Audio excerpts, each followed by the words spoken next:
Rated M for Mature.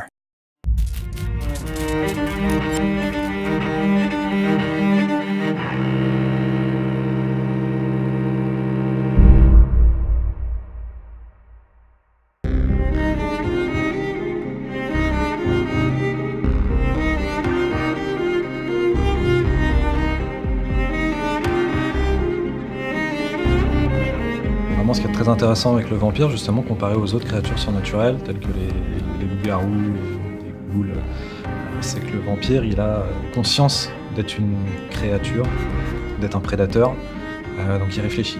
Et c'est ça qui était très intéressant pour moi, c'est que justement, on pouvait exploiter cette notion de dilemme, de choix moraux avec la figure du vampire. Donc Jonathan, lui, c'est un médecin brillant qui fait beaucoup de recherches sur la transfusion du sang. Et donc, il revient à la fin de la guerre dans son pays d'origine, donc en Angleterre, qui se fait mystérieusement transformer en vampire par un inconnu.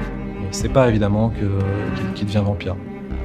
C'est peut-être très intéressant pour nous d'amener un personnage qui est persuadé que la science va pouvoir tout expliquer un jour et qui tout à coup devient une créature surnaturelle qui doit se confronter à l'idée que finalement les ténèbres existent, le surnaturel existe, et il doit revoir l'ensemble de son rapport au monde.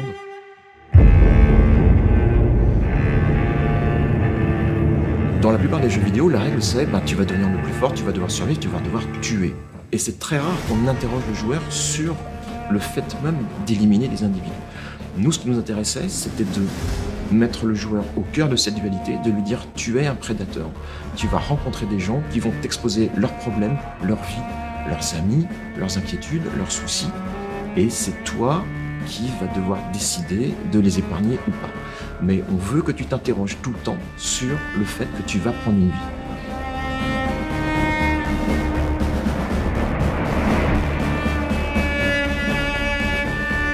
Eux-mêmes, les vampires, ne s'appellent pas vampires entre eux. Eux-mêmes s'appellent des Ekon. C'est la branche de vampires dans notre jeu qui se rapproche le plus de la figure traditionnelle. Mais il y en a d'autres. Les Vulcodes, par exemple, sont des vampires beaucoup plus bestiaux, primitifs. Ils ont un sens aigu de la territorialité. On a d'autres créatures qui sont beaucoup plus discrètes. Les vampires les appellent des Skalds. Ils ont tendance à se cacher dans les égouts, dans les grottes. Ils se cachent à la fois des humains et à la fois des vampires. La question de savoir d'où viennent les Skalds, pourquoi tout à coup ils se mettent à pulluler dans Londres, est-ce que c'est lié à la grippe espagnole ou ce qui semble être la grippe espagnole, ça c'est une question fondamentale à laquelle le joueur va devoir répondre. Alors Vampire, il est dans la catégorie de ce qu'on appelle les AA, donc qui sont des jeux avec des budgets moyens. Les avantages, c'est que par rapport à un jeu AAA, on va avoir peut-être plus de liberté créative. On va pouvoir tenter plus de choses, prendre plus de risques.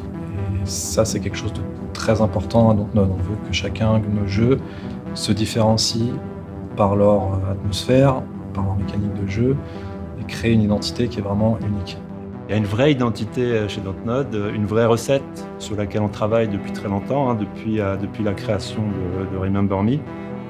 Et c'est pas quelque chose qui est simple à faire. C'est savoir raconter des histoires liées avec un gameplay innovant. Dans un jeu, à part si le jeu est strictement linéaire, tu vas pouvoir offrir aux joueurs la possibilité d'influer l'histoire, de modifier le cours du destin du personnage que tu contrôles et des personnages autour de toi. Ça, c'est une liberté que tu n'as pas dans un média comme la littérature, comme le cinéma.